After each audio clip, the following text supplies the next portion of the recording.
உலக நாடுகள் எல்லாத்தையும் தன்னுடையதாக மாற்றி காட்டணும் அப்படின்னு ஆசைப்படுறாரு ட்ரம்ப். ஆனால் அவரையே முடிக்கிறதுக்கு பிளான் போட்டுக்கிட்டு இருக்கு ஈரான். நிஜமாவா அப்படின்னு கேட்டால் ஒரு சம்பவம் நடந்திருக்கு. நீங்கள் ரெண்டையும் பொருத்தி பார்த்தீங்க அப்படின்னா அவங்களுக்கு உண்மை விளங்க வரும். ட்ரம்பினுடைய விமானத்தை தகர்ப்பதற்கு ஒரு பெரிய சதி வலை பின்னப்பட்டிருக்கிறதா அப்படிங்கிறது தான் கொஸ்டின் மார்க்கு. இதுலேருந்து ட்ரம்ப் தப்பிச்சிட்டாரா இல்லை ஏதாவது அவருக்கு ஆயிடுச்சா அப்படிங்கிறதையும் நம்ம தெரிஞ்சுக்கணும். ஈரானை அழித்து காட்டுவேன் அப்படிங்கிற ஸ்டேட்மெண்ட்டை அவர் சொல்லியிருக்கார். எப்படி? ட்ரம்பினுடைய இந்த ஸ்டேட்மெண்ட்டு ரொம்ப அதிபயங்கரமான ஸ்டேட்மெண்ட்டு தான். ஒட்டுமொத்த ஈரானையும் நான் டெஸ்ட்ராய் பண்ண போகிறேன் அப்படின்னு அவர் சொல்லியிருக்கிறதுக்கு பின்னாடி என்ன காரணம் இல்லையா? இதைத்தான் இந்த வீடியோவில் பார்க்க போகிறோம். வாங்க பார்க்கலாம் உறவுகளே. இது பிரசாத் சிக்னேச்சர். சென்னையோட மற்றொரு அடையாளம் M1 மொபைல் ஷோரூம். உலகத்தரம் வாய்ந்த மொபைல்களை உள்ளூர் சந்தையில் கம்மியான ரேட்டுக்கு அதுவும் ஆஃபரோடு கொடுக்குறாங்க. வாரண்டியோட கேரண்டியும் கன்ஃபார்ம். எல்லா டைப் ஆஃப் மொபைலும் இங்கே வாங்கலாம். ஆன்லைன்லேயும் இருக்குது, ஆஃப்லைன்லேயும் வாங்கிக்கலாம். தொடர்புக்கு 7305258665 இந்த நம்பருக்கு காண்டாக்ட் பண்ணுங்க. உங்களுடைய தொழில் சம்பந்தமான விளம்பரங்களை நமது சேனலில் ஒளிபரப்ப உங்களுக்கான அருமையான வாய்ப்பு. ட்ரம்பினுடைய ட்ரூத் சோஷியல் பக்கமாக இருக்கட்டும், அவர் பேசக்கூடிய அந்த வீடியோவாக இருக்கட்டும், எப்பவுமே பரபரப்புக்கு பஞ்சம் இருக்காது. அந்த வகையில் இன்னைக்கு என்ன பேசியிருக்காரு வீடியோவை பார்த்துடலாம். ஈரானை பற்றி பேசுகிறார். And we let them know that if that happens, that will be a very bad day for them. And they decided not to do it. They didn't hang the people. ரொம்ப ஒரு முக்கியமான ஸ்டேட்மெண்ட் தான் சொல்லியிருக்கார். Iran மீதான இராணுவ தாக்குதல் அப்படிங்கிறதுக்கு America திட்டமிட்டது உண்மைதான் அப்படின்னு சொல்கிறார். இப்போ இனிமேல் தாக்குதல் நடத்த மாட்டீங்களா அப்படின்னு சொல்லி இன்னொரு கொஸ்டின் இருக்குல்ல. 837 பேரை தூக்கிலிட போகிறார்கள் அப்படின்னு அவங்க சொன்னாங்க. யார்? ஈரான். பின்னர் அந்த முடிவு என்னுடைய தூண்டுதலின் பேரில் மாற்றியமைக்கப்பட்டது. எதிர்காலத்தில் என்ன நடக்கும் அப்படின்னு என்னால் சொல்ல முடியாது அப்படிங்கிறார். யோ, தாக்குவியா இல்லையா? அவன் முதல்ல சொல்லியா அப்படின்னு கேட்டால், நான் சொல்ல மாட்டேன், சொல்லாமல் தான் செய்வேன் அப்படிங்கிறார். சரி, முகமது ஜாவித் அப்படிங்கிற நபர் யாருன்னா ஈரான் கமினி அவர்கள் இருக்காங்கல்ல, அவங்களுடைய ஆலோசகர், பர்சனல் செக்ரட்டரி அப்படின்னு வச்சுக்கோங்க. 24 மணி நேரத்தில் நாங்கள் அணுகுண்டை தயாரிச்சிருவோம். எப்போ? எங்களது அணுசக்தி திட்டங்களை நீங்கள் தகர்க்க நினைக்க வேண்டாம். அப்படி நீங்கள் நினச்சிங்கன்னா எங்களால் எங்ககிட்ட இருக்கக்கூடிய யுரேனியத்தை வச்சு வித்தின் 24 ஹவர்ஸில் அணுகுண்டு தயாரிக்க முடியும். அப்போ ஈரான் இன்ன வரைக்கும் அணுகுண்டு தயாரிக்கலையா அப்படிங்கிற கொஸ்டின் இருக்குல்ல, அதுக்கான பதிலை இன்ன வரைக்கும் உலக நாடுகள் சஸ்பென்ஸாகவே வச்சுருக்காங்க. சரியா?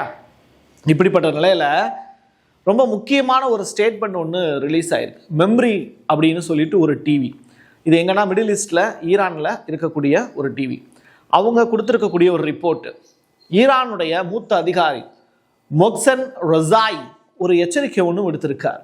ரஷ்யாவில் ஹிட்லரை போலவே ட்ரம்ப் ஈரானை நோக்கி எவ்வளவு தூரம் முன்னேறுகிறாரோ அவ்வளவுக்கு அவருடைய நிலைமை மோசமானதாகிவிடும் அப்படின்னு ஸ்டேட்மெண்ட் சொல்லியிருக்கார். ஆகா, அப்போ நீ ஃபஸ்ட்டு சொன்னது உண்மைதானா? ஈரான் அமெரிக்காவினுடைய அதிபரை க்ளோஸ் பண்ணுறதுக்கு திட்டம் போடுறாங்களா? ஃப்ளைட்டெல்லாம் காமிச்சியே, என்னாச்சு பிரசாத் அப்படின்னு கேட்டால் கொஞ்சம் பொறுமையாக இருங்க, நான் சொல்கிறேன். ஈரானுடைய இராணுவம் தயாராக தான் இருக்குது. இந்த முறை போர் நிறுத்தம் இருக்காது அப்படிங்கிற ஸ்டேட்மெண்ட்டை சொல்லியிருக்கார். ஈரானுடைய எண்ணெய் மற்றும் எரிவாயு பற்றிய எந்த ஒரு கனவுகளையும் ட்ரம்ப் கைவிட்டுருங்க.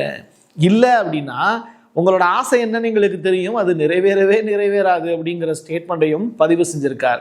இதில் ரொம்ப இவர் சொன்னதில் கவனிக்க தகுந்த ஒரு விஷயம் வித்தின் 24 ஹவர்ஸ் அப்படிங்கிறது தான். ஸ்வீடன் நாட்டை சேர்ந்த ஐரோப்பிய நாடாளுமன்ற உறுப்பினர் ஐரீன் அப்படிங்கிற நபர் ஒரு முக்கியமான ஸ்டேட்மெண்ட் ஒன்று சொல்லியிருக்காங்க. ட்ரம்ப் 21ஆம் நூற்றாண்டினுடைய ஹிட்லர் அப்படிங்கிற ஸ்டேட்மெண்ட்.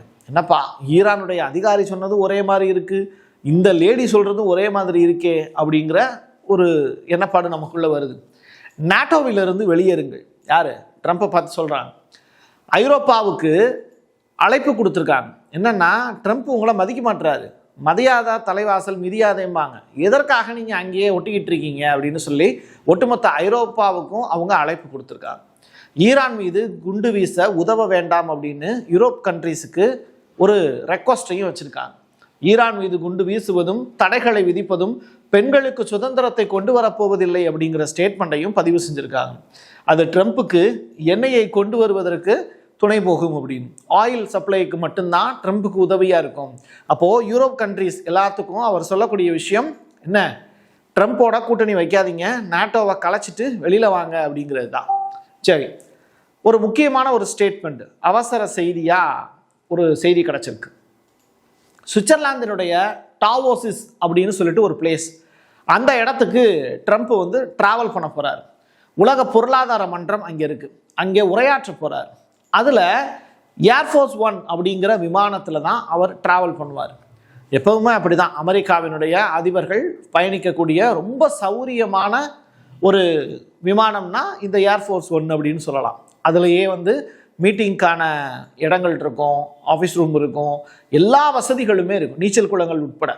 அப்போது அப்படிப்பட்ட ஒரு விமானத்தில் அவர் ட்ராவல் பண்ணி போகிறார். திடீர்னு அந்த விமானம் பறந்துக்கிட்டு இருக்கும்போது மறுபடியும் சுவிட்சர்லாந்துக்கு போகாமல் டைரக்டாக அமெரிக்காவினுடைய வாஷிங்டனை நோக்கி வருது. ட்ரம்பினுடைய பயணம் ஏன் தவிர்க்கப்பட்டது? இம்பார்ட்டண்ட்டாக ஒரு விஷயம் சொல்லணும்னா, நான் சொன்னேன் எல்லா வசதிகளுமே அந்த ஃப்ளைட்டில் இருக்குது அப்படின்னு. அப்படி இருந்தும் ட்ரம்ப் ஏன் வந்து பயணத்தை ரத்து பண்ணிட்டு திரும்பி வராரு? அப்போ ஏதோ ஒரு மேஜர் ஆக்டிவிட்டி அந்த இடத்துல நடந்திருக்கு இல்லையா? அதை அந்த வீடியோவில் கடைசியில் சொல்கிறேன். இப்போது ஒரு முக்கியமான ஒரு இன்டர்வியூவை ஒரு டிவி சேனலுக்கு ட்ரம்ப் கொடுக்குறார். There are reports that they're still burning thousands of protesters alive. They also issued an assassination threat against you over the weekend.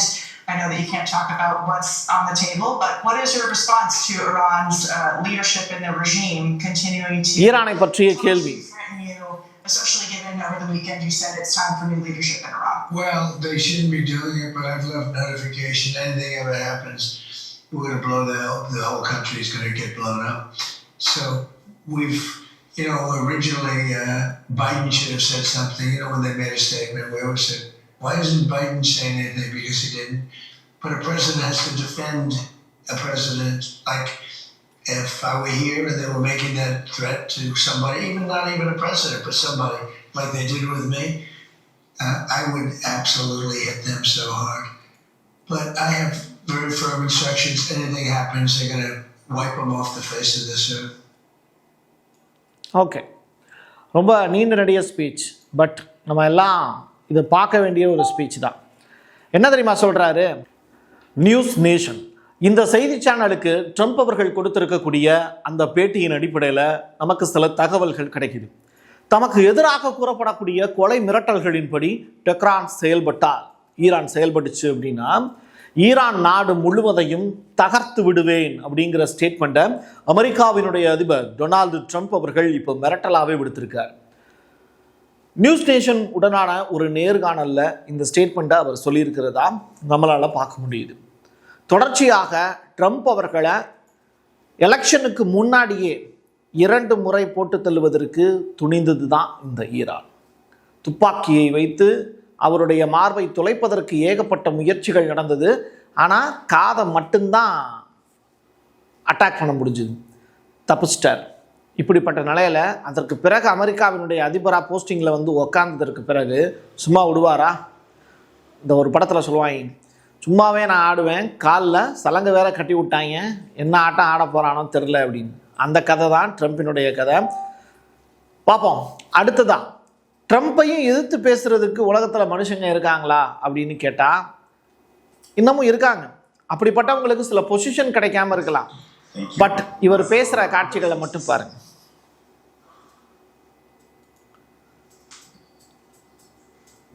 Let me put this in words you might understand. Mr. President, இவர் பேசி இருக்கக்கூடிய வார்த்தைகள்லாம் காதில் கேட்க முடியாது. ஆனால் இவருடைய அந்த உணர்வுபூர்வமான பேச்சு அப்படிங்கிறது யூரோப்காரங்களுக்காக சொல்லியிருக்கார். டேனிஷ் ஐரோப்பிய நாடாளுமன்ற உறுப்பினர் ஆண்டர்ஸ் விஸ்டிசன் அப்படிங்கிறவர் தான் ட்ரம்ப்பை பற்றி ரொம்ப காட்டமான சில வார்த்தைகளை பயன்படுத்தியிருக்கார். நீங்கள் புரிந்து கொள்ளக்கூடிய வார்த்தைகளில் இதை சொல்கிறேன் அப்படின்னு அவருக்கு சில ஸ்டேட்மெண்ட்டையும் பதிவு செஞ்சுருக்கார். இதெல்லாம் ட்ரம்ப்பும் பார்த்துக்கிட்டு தான் இருப்பார். ஆனால் இவங்களுக்கெல்லாம் அது ஒன்றும் பெரிய விஷயமே கிடையாது. தொடர்ச்சியாக ஐரோப்பிய நாடுகள் ட்ரம்ப்புக்கு ஒரு பெரிய விசிறி எடுத்து வீசிக்கிட்டு இருக்காங்க. அதை நிப்பாட்டினாங்கன்னா மட்டும்தான் ட்ரம்பினுடைய கொட்டம் அப்படிங்கிறது அடங்கும்.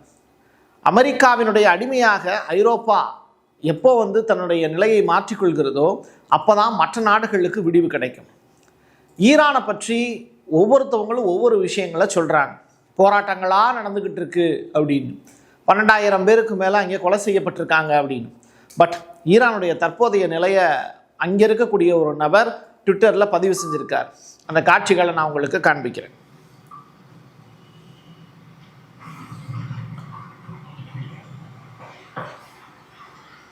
நீங்கள் ரஷ்யாவில் தான் இந்த மாதிரியான காட்சிகளை பார்க்க முடியும்.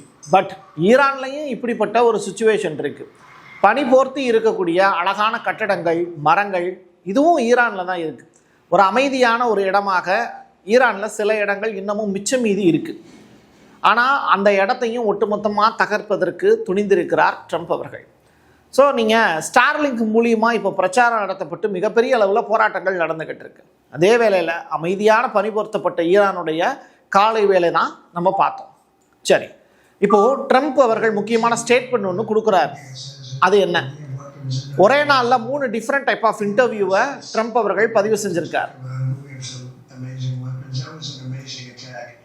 Don't forget that house was in the middle of a fort, an army base, a big one, a lot of soldiers, and they came in and they did their job.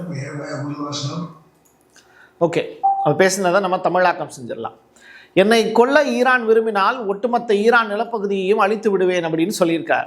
விமானத்தில் மின்சார வயர் கிழிஞ்சு போனதுக்கு ஈரானை எப்படி அவர் பொறுப்பாக்க முடியும் அப்படிங்கிறது தான் இங்கே எழுப்ப வேண்டிய கேள்வி. நீங்கள் அதுக்கு விமானியை தான் நீங்கள் என்ன செய்யணும்? தண்டிக்கணும். அதுக்கு பதிலாக ஈரானை ஒட்டுமொத்தமாக தகர்த்துருவேன்னு சொல்லிட்டு அங்கே இருக்கக்கூடிய 9 கோடி மனித உயிர்களுக்கு எதிராக ட்ரம்ப் அவர்கள் பேசி இருப்பது ஏற்புடைய காட்சி அல்ல. சரி, வெனிசுலாவை பற்றி நிறையா விஷயங்கள் நீங்கள் கேள்விப்பட்டிருப்பீங்க. வெனிசுலாவினுடைய அதிபரை எப்படி கைது பண்ணாங்க அப்படிங்கிறது தொடர்பான வீடியோக்கள் கூட ஏஐ மூலியமாக பார்த்துருப்பீங்க. பட் உண்மையிலே என்ன நடந்தது அப்படிங்கிறத ட்ரம்ப் அவர்கள் இப்போ ஸ்டேட்மெண்ட்டாக சொல்கிறார்.